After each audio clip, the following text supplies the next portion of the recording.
ನಾನು ಮನೇಲಿ ಈ ಥರ ಬಟ್ಟೆ ಎಲ್ಲ ಹಾಕಲ್ಲ, ಬಟ್ ಇವತ್ತು ಹಾಕಿದ್ದೀನಿ. ಯಾಕೆ ಅಂತ ಗೊತ್ತಾಗಬೇಕಾದ್ರೆ ವಿಡಿಯೋನ ಕೊನೆವರೆಗೂ ನೋಡಿ. ಹಾಯ್ ಆಲ್, ನಮಸ್ಕಾರ, ವೆಲ್ಕಮ್ ಬ್ಯಾಕ್ ಟು ಮತ್ತೊಂದು ಹೊಸ ವಿಡಿಯೋ. ಎಸ್ ಗೈಸ್, ಇವತ್ತು SIR ಫಾರ್ಮ್ನ ಯಾವ ಥರ ಫಿಲ್ ಮಾಡಬೇಕಂತ ಒಂದು ಡೀಟೇಲಿಂಗ್ ವಿಡಿಯೋ ಮಾಡ್ತಾಯಿದ್ದೆ. ಸೊ ಅದಕ್ಕೋಸ್ಕರ ನಾನು ಜೀನ್ಸ್ನ ಹಾಕ್ಕೊಂಡಿದ್ದೆ. ಇಲ್ಲಾಂದರೆ ನಾನು ಆಚೆ ಹೋಗಬೇಕಿದ್ರೆ, ಫ್ರೆಂಡ್ಸ್ನೆಲ್ಲ ಮೀಟ್ ಆಗಬೇಕಿದ್ರೆ ಮಾತ್ರ ಜೀನ್ಸ್ ಹಾಕ್ತೀನಿ. ಬಿಕಾಸ್ ನಮ್ಮ ಅತ್ತೆ ಮಾವ ಸ್ವಲ್ಪ ಅಲ್ಲ ಜಾಸ್ತಿನೇ ಸ್ಟ್ರಿಕ್ಟು ಬಟ್ಟೆ ವಿಷಯದಲ್ಲಿ.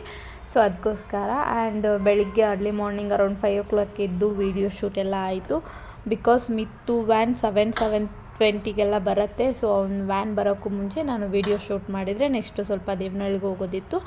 ಅದಕ್ಕೋಸ್ಕರ ಇಲ್ಲಿ ನಾನು ಅದೇ SIR ಫಾರ್ಮ್ನ ಯಾವ ಥರ ಫಿಲ್ ಮಾಡೋದು ಅಂತ ಎಕ್ಸ್ಪ್ಲೇನ್ ಮಾಡ್ತಾಯಿದ್ದೆ. ಅದರದ್ದೇ ಒಂದು ಶಾರ್ಟ್ ಕ್ಲಿಪ್ನ ಕಟ್ ಮಾಡಿ ಡೈಲಿ ವ್ಲಾಗ್ಸ್ಗೆ ಹಾಕ್ಕೊಳ್ತಾ ಇದ್ದೀನಿ. ಹಾಗೆ ಇನ್ನು ಯಾರೆಲ್ಲ ಚಾನಲ್ನ ಸಬ್ಸ್ಕ್ರೈಬ್ ಮಾಡ್ದಿರೋ ವಿಡಿಯೋ ನೋಡ್ತಿದ್ದೀರಾ, ಪ್ಲೀಸ್ ಚಾನಲ್ನ ಸಬ್ಸ್ಕ್ರೈಬ್ ಮಾಡ್ಕೊಳ್ಳಿ. ನಿಮ್ಮ ಫ್ರೆಂಡ್ಸ್ ಆ್ಯಂಡ್ ಫ್ಯಾಮಿಲಿ ಜೊತೆ ಶೇರ್ ಮಾಡಿ.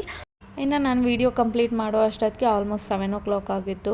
ಮಿತ್ತು ನಾವು ಡ್ಯಾಡಿನೇ ರೆಡಿ ಮಾಡಿದ್ರು ಅಂತ ನಾನು ಜಸ್ಟ್ ಕರ್ಕೊಂಡೋಗಿ ವ್ಯಾನ್ ಹತ್ರ ಬಿಡ್ತಾ ಇದ್ದೀನಿ ಅಷ್ಟೇ. 7:30 ವ್ಯಾನ್ ಬಂದುಬಿಡತ್ತೆ. ಸೊ ಅವನ್ನ ಬಿಟ್ಬಿಟ್ಟು ನಾನು ಮನೇಲಿ ಬ್ರೇಕ್ಫಾಸ್ಟ್ ಮಾಡಲಿಲ್ಲ. ದೇವನಹಳ್ಳಿಗೆ ಸ್ವಲ್ಪ ಬೇಗ ಹೋಗೋಣ, ಬಟ್ಟೆ ಎಲ್ಲ ಶಾಪಿಂಗ್ ಮಾಡೋದಿತ್ತು.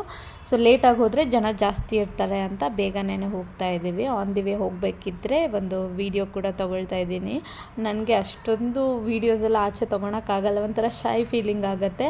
ಸೊ ಸ್ವಲ್ಪ ಸಬ್ಸ್ಕ್ರೈಬರ್ಸ್ ಜಾಸ್ತಿ ಆದಮೇಲೆ ಈ ಥರ ಫೇಸ್ ಟು ಫೇಸ್ ವೀಡಿಯೋಸ್ ಜಾಸ್ತಿ ಮಾಡ್ತೀನಿ. ಆವಾಗ ಯಾರಾದರೂ ಯಾಕೆ ಮಾಡ್ಕೊಳ್ತಿದ್ರಾ ಅಂತ ಕೇಳಿದಾಗ ಅವ್ರಿಗೆ ಹೇಳೋಕ್ಕೆ ಒಂದು ರೀಸನ್ ಇರುತ್ತೆ. ನಾನು ಯೂಟ್ಯೂಬರ್ ಇಲ್ಲ, ನಾನು ಕಾಂಟೆಂಟ್ ಕ್ರಿಯೇಟರ್ ಏನೋ ಒಂದು.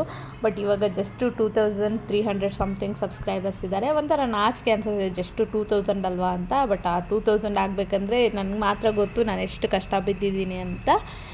ಸೊ ಡೈರೆಕ್ಟು ದೇವನಹಳ್ಳಿಗೆ ಬಂದು ಹಸ್ಬೆಂಡ್ ಸ್ವಲ್ಪ ಬೈಕ್ ಶಾಪ್ ಹತ್ರ ಏನೋ ಕೆಲಸ ಇದೆ ಅಂತ ಹೋದರು. ಅಲ್ಲೊಂದು 5 minutes ಆಯಿತು. ಅದ್ರ ನೆಕ್ಸ್ಟು ಶಾಪಿಗೆ ಬಂದ್ವಿ. ಎಕ್ಸಾಕ್ಟ್ 9 o'clock ನಾವು ಶಾಪಲ್ಲಿದ್ವಿ. ಸೊ ಯಾರೂ ಇದ್ದಿಲ್ಲ, ಫಸ್ಟ್ ಕಸ್ಟಮರ್ ನಾವೇ ಆಗಿದ್ವಿ. ಹಾಗೆ ಅವ್ರಿಗೆ ವ್ಯಾಪಾರ ಕೂಡ ಚೆನ್ನಾಗಾಗಲಿ ಅಂತ ಹೇಳಿ ನಮಗೇನೆಲ್ಲ ಬಟ್ಟೆ ಬೇಕಿತ್ತು ಅದೆಲ್ಲ ತೊಗೊಂಡ್ವಿ. ಸೊ ಬಿಲ್ ಬಂದುಬಿಟ್ಟು 5000 ಆಗಿದೆ. ನಾಳೆ ವ್ಲಾಗಲ್ಲಿ ತೋರಿಸ್ತೀನಿ ಯಾವುದೆಲ್ಲ ಬಟ್ಟೆ ತೊಗೊಂಡೆ ಅಂತ. ಇನ್ನು ಅಲ್ಲಿಂದ ಡೈರೆಕ್ಟಾಗಿ ಶ್ರೀನಿಧಿ ವೈಭವ್ಗೆ ಬಂದ್ವಿ. ಅಲ್ಲಿ ಬಂದು ನಾನು ಇಡ್ಲಿ ಮತ್ತು ವಡೆನ ತೊಗೊಂಡಿದ್ದೆ. ಹಸ್ಬೆಂಡು ಚೆರಿ ಮನೇಲೇ ಊಟ ತಿಂದಿದ್ರು ಅಂತ ಅವರಿಬ್ಬರು ಏನೂ ತಿಂದಿಲ್ಲ. ಸೊ ನಾನೊಬ್ಬಳೇ ತಿನ್ಕೊಂಡು ಅಲ್ಲಿಂದ ಡೈರೆಕ್ಟಾಗಿ ಮನೆಗೆ ಬಂದ್ವಿ. ಮನೆಗೆ ಬಂದ ತಕ್ಷಣ ಒಂದು ಪಾರ್ಸಲ್ ರಿಟರ್ನ್ ಕೊಡಬೇಕಿತ್ತು ಮಿಂತ್ರದ್ದು.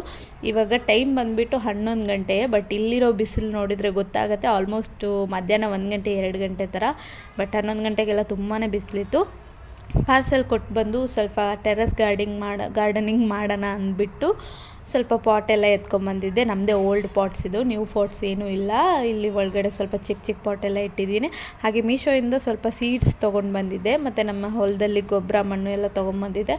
ಅದೆಲ್ಲನೂ ನೀಟಾಗಿ ಮಿಕ್ಸ್ ಮಾಡಿ ಈ ಥರ ಪಾಟ್ಸ್ಗೆ ಫಿಲ್ ಮಾಡಿದೆ. ಪಾಟ್ಸಿಗೆ ಫಿಲ್ ಮಾಡಿದಾದಮೇಲೆ ಸ್ವಲ್ಪ ಬೀಜ ಎಲ್ಲನೂ ಹಾಕಿ ನೀರು ಹಾಕಿ ಕೆಳಗಡೆ ಬರೋ ಅಷ್ಟೊತ್ತಿಗೆ 4 o'clock ಆಗಿತ್ತು. 4 o'clockಗೆ ಮಿತ್ತು ಬರ್ತಾನೆ. ಸೊ ಅವನಿಗೋಸ್ಕರ ಮತ್ತೆ ಫ್ಲೈಓವರ್ ಹತ್ರ ಹೋಗ್ಬಿಟ್ಟು ವೆಯ್ಟ್ ಮಾಡ್ತಾಯಿದ್ದೀನಿ. ಒಂದೊಂದು ಸಾರಿ ವ್ಯಾನ್ ಬೇಗ ಬರುತ್ತೆ, ಒಂದೊಂದು ಸಾರಿ ಲೇಟಾಗಿ ಬರುತ್ತೆ. ಒಂದು 5 to 10 minutes ಹಿಂದೆ ಮುಂದೆ ಆಗುತ್ತೆ. ಸೊ ನಾನಿವಾಗ ಅಲ್ಲಿ ಹೋಗಿ ಅವ್ನು ಕರ್ಕೊಂಡು ಡೈರೆಕ್ಟಾಗಿ ನಮ್ಮ ಹೊಸ ಮನೆ ಮೇಲೆ ಬಂದೆ. ನಮ್ಮ ಹೊಸ ಮನೆ ಏರ್ಪೋರ್ಟ್ ರೋಡಿನ ನೆಕ್ಸ್ಟಲ್ಲೇ ಇದೆ. ಸೊ ರೈಟ್ ಸೈಡಲ್ಲಿ ಬಂದುಬಿಟ್ಟು ಏರ್ಪೋರ್ಟ್ ಇದೆ, ಇನ್ನು ಲೆಫ್ಟ್ ಸೈಡಲ್ಲಿ ಬಂದುಬಿಟ್ಟು ದೇವನಹಳ್ಳಿ ಹಾಗೆ ಬ್ಯಾಂಗ್ಳೂರು ಸಿಟಿಗೆ ಹೋಗ್ಬೋದು. ಯಾರಾದರೂ ಈ ಪ್ಲೇಸಲ್ಲಿ ಮನೆ ಹುಡುಕ್ತಾ ಇದ್ದರೆ ನನ್ನ ಕಾಂಟ್ಯಾಕ್ಟ್ ಮಾಡ್ಬೋದು. ಇನ್ನು ನೈಟ್ ಡಿನ್ನರ್ಗೆ ಆಚೆಯಿಂದ ಊಟ ಆರ್ಡರ್ ಮಾಡಿದ್ದೆ. ಸೊ ಇದು ಬಂದುಬಿಟ್ಟು ಚಿಕನ್ ಮಂದಿ. ಸೊ ಸಖತ್ ಟೇಸ್ಟಿಯಾಗಿತ್ತು. ವಿಡಿಯೋ ಇಷ್ಟ ಆದರೆ like, share, comment. Thank you.